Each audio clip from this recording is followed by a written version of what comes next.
니콜라 소식입니다. 니콜라 주가가 23일 26% 폭락했다. 브리티시 페트롤리엄 등 에너지 업체들과 수소 충전소 건설 논의가 중단됐다는 보도가 직격탄이었다. 23일 모틀리플 등 외신에 따르면 이날 월스트리트 저널은 소식통들을 인용해 힌덴버그 리서치 보고서 파문 뒤 니콜라와 BP 등 간에 진행되던 수소 충전소 건설 논의가 중단됐다고 보도했다. 블룸버그에 따르면 니콜라와 BP 간 협상은 힌덴버그 보고서가 출간되던 당시만 해도 진전된 상태로 합의를 앞두고 있었다. 양측이 원칙적으로 합의를 마무리 지은 상태였다는 것이다.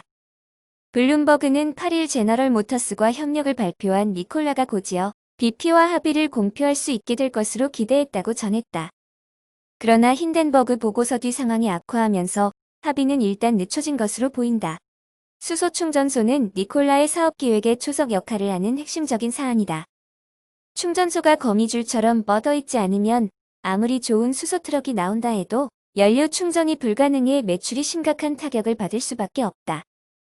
특히 트럭은 교외 지역의 장거리 운행이 많기 때문에 곳곳에 깔린 수소 충전소는 성공 여부를 가르는 필수 요건이다. 니콜라는 수소 트럭을 판매하는 대신 임대하는 방식으로 보급하고 임대 계약에 니콜라 수소 충전소에서 충전을 하고 유지도 하는 것도 포함시킬 계획이다. 이를 위해 니콜라는 앞으로 8에서 10년에 걸쳐 북미 지역에 약 700개 충전소를 건설한다는 계획이다. 그러나 BP 등 에너지 업체들이 일단 발을 빼면서 니콜라의 야심찬 계획에 큰 차질이 불가피해졌다. 사기 논란으로 폭락 장세를 경험했던 니콜라의 최고 재무책임자가 화상회의를 통해 니콜라의 기술과 사업 계획을 살펴봐달라며 투자자들에게 내놓은 발언이다. 그의 발언이 소식이 전해진 뒤 니콜라의 주가는 일부 회복됐다.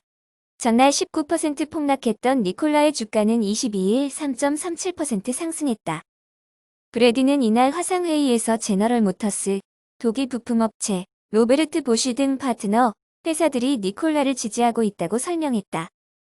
그는 그러면서 투자자 여러분은 니콜라가 지금까지 내놓은 성과가 앞으로 만들어갈 미래에 주목해 달라고 강조했다. GM과 보쉬 측도 니콜라에 대한 실사를 정확하게 진행하고 협력 체제를 갖추고 있다고 투자자들의 최근 설명한 것으로 알려졌다고 미국 경제 전문 업체 월스트리트 저널은 보도했다. 브래디는 기술이 없으면서 이를 투자자들에게 기술이 있는 것처럼 오도했다는 힌덴버그 리서치의 주장에 대해 우리는 모든 게 우리의 기술이라고 주장한 적이 없다며 외부 기술을 활용해 최고 수준의 스마트폰을 생산하고 있는 애플을 예로 들었다. WSJ는 이 대목에서 자동차 업계에서 부품 등을 다른 회사로부터 조달하는 것은 일상적인 일이라며 한국의 LG화학을 거론하기도 했다.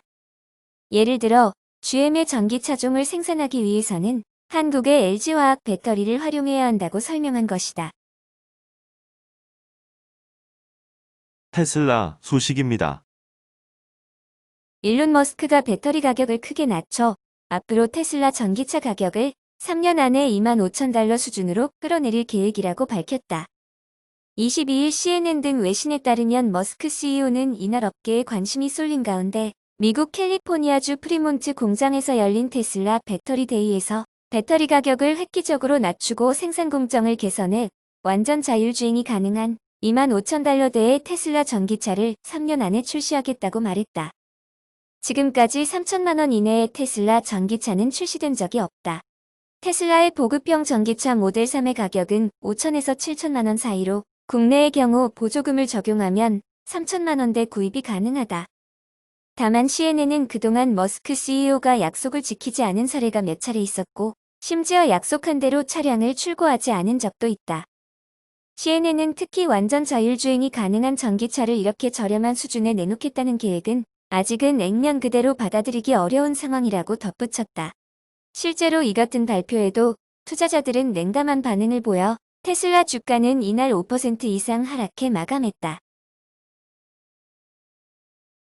23일 블룸버그 통신 등에 따르면 테슬라는 미 무역대표부를 상대로 중국산 부품에 대한 고율 관세 철회와 관세 환불을 요구하는 소송을 뉴욕 국제무역법원에 제기했다.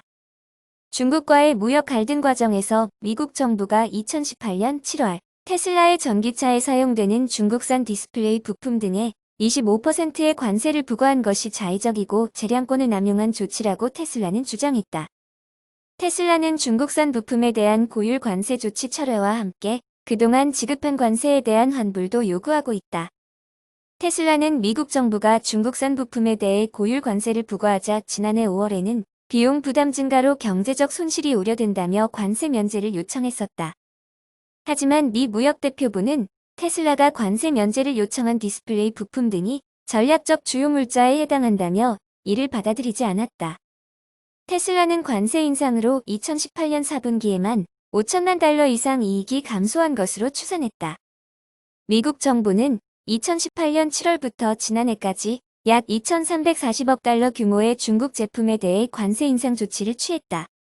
세계무역기구는 지난 15일 미국 정부 조치에 대해 국제무역 규정을 위반한 것이라는 판단을 내놨다. 애플 소식입니다. 애플이 머지않아 아이패드 프로를 비롯한 주력 상품에 고성능 디스플레이 기술인 미니 LED를 채용할 전망이다. 애플인사이더 등의 주요 외신들은 밍치고 TF 인터내셔널 증권 애널리스트의 자료를 인용해 애플이 머지않아 12.9인치 아이패드 프로에 미니 LED 패널 기술을 처음 적용할 것이라고 전했다. 애플 부품 공급사들도 올 4분기까지 기존 제조 라인을 미니 LED 디스플레이로 전환하는 작업을 추진할 것으로 예상했다. 미니 LED 디스플레이는 디스플레이 포화도와 대비율이 기존 패널보다 우수의 올레드 패널보다 뛰어난 색상을 구현한다. 다만 이 기술은 제조 원가가 비싸고 수율이 낮아 경제성이 아직은 크게 떨어진다. 하지만 시장 분석가들은 업계가 이 기술을 채용하고 기술 투자를 늘리면 제조 원가도 떨어지고 불량률도 낮아질 것으로 예상했다. 밍치고 애널리스트는 에피스타 부품업체의 미니 LED 디스플레이 물량을 당초 예상치의 50% 수준인 30만 대에서 40만 대 사이가 될 것으로 예측했다.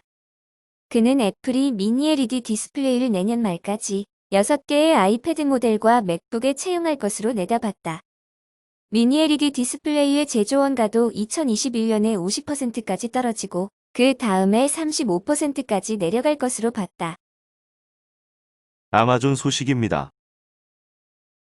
미국 CNBC는 22일 뉴스 웹사이트인 더 버지가 입수해 보도한 아마존 내부 이메일 문서를 인용해 프라임데이 행사가 10월 13일부터 이틀간 열리며 오는 27일 이에 대한 공식 발표가 있을 것이라고 전했다.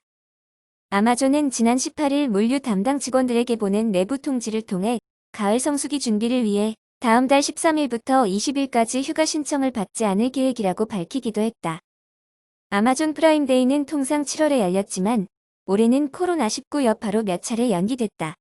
이 행사는 아마존 유료 멤버십인 프라임 회원을 대상으로 큰 폭의 할인 판매를 벌이는 이벤트로 지난 2015년부터 시작됐다.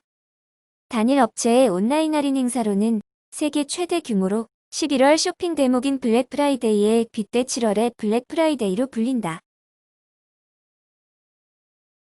2년 전 주택보안기기 업체 링을 인수하면서 스마트홈 시장에 본격 진출한 미국의 1위 전자상거래 기업 아마존이 내년 출시를 목표로 30만 원이 채 안 되는 실내 전용 드론을 선보여 이목을 끌고 있다.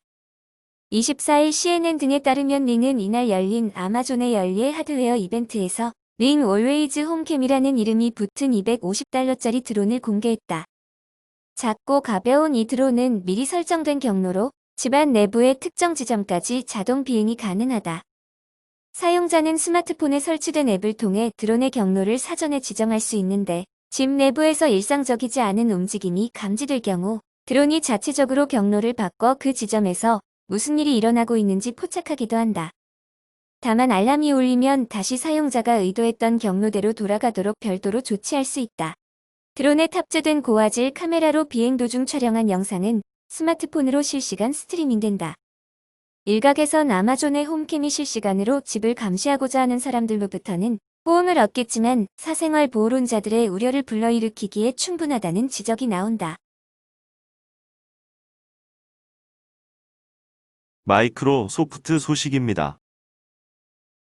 마이크로소프트가 글로벌 게임 업계에 블랙홀이 될 조짐을 보이고 있다. 제니맥스 미디어 인수 소식을 전하며 게임 업계를 놀라게 한 MS는 이에 그치지 않고 더 많은 게임사 인수를 고려 중이라는 계획까지 밝혔다. 틱톡 인수 불발로 약 48조 원 캐시가 어디로 향할지 게임 업계가 주목하고 있다. MS가 엑스박스 시리즈 X 출시를 앞두고 공격적인 행보를 보이는 모습은 시장 입지를 다지겠다는 의지로 풀이된다.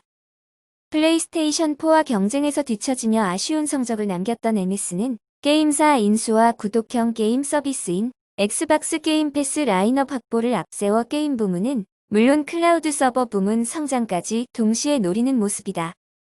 MS는 동영상 공유 플랫폼 틱톡 인수 의사를 48조 규모로 타진했었다. 하지만 틱톡 서비스 기업인 바이트댄스가 거부하며 틱톡 인수가 무산됐다. 이후 MS는 지난 21일 엘더스크롤 시리즈로 잘 알려진 베데스다 소프트웍스 모회사 제니맥스 미디어를 약 8조 7천억 원에 인수했다고 밝혔다. 이를 통해 MS는 베데스다 소프트웍스를 비롯해 이드 소프트웨어, 제니맥스 온라인 스튜디오, 탱고 게임웍스, 아케인 스튜디오, 머신 게임즈 등 여러 개발 스튜디오를 품에 안았다. MS는 구독형 게임 서비스인 엑스박스 게임 패스에 이들 게임사 주요 라인업을 추가할 예정이다. 이를 통해 엘더스크롤과 폴아웃 시리즈를 비롯해 둠, 디스아너드, 울펜슈타인, 이블린 등 다양한 게임을 확보해 이용자를 게임 패스로 이끄는 효과를 기대할 수 있게 됐다. MS 게임 시장 공략 행보는 여기서 그치지 않을 전망이다. 사티아 나델라 MS 대표는 23일 시넷과 인터뷰에서 더 많은 게임사 인수를 고려 중이라고 밝혔다. MS가 제니맥스 미디어 인수 소식을 알린 지 불과 하루 만에 나온 발언이라는 점에서 눈길을 끌고 있다. 이번 발언은 MS 게임 부문을 총괄하는 필 스펜서 부사장이 아닌 사티아 나델라 대표라는 점도 주목할 점이다. MS가 전사 역량을 기울여 게임 시장 공략에 나선다는 해석도 가능하다. 블룸버그 등 외신에 따르면 미국 증권가에서는 MS의 틱톡 인수 가격을 약 48조 원 안팎으로 추산했었다. 이 때문에 게임 업계는 제니맥스 미디어 인수 사례처럼 MS가 틱톡 인수를 위해 준비한 예산으로 게임사 인수에 뛰어드는 것 아니냐는 전망을 내놓고 있다.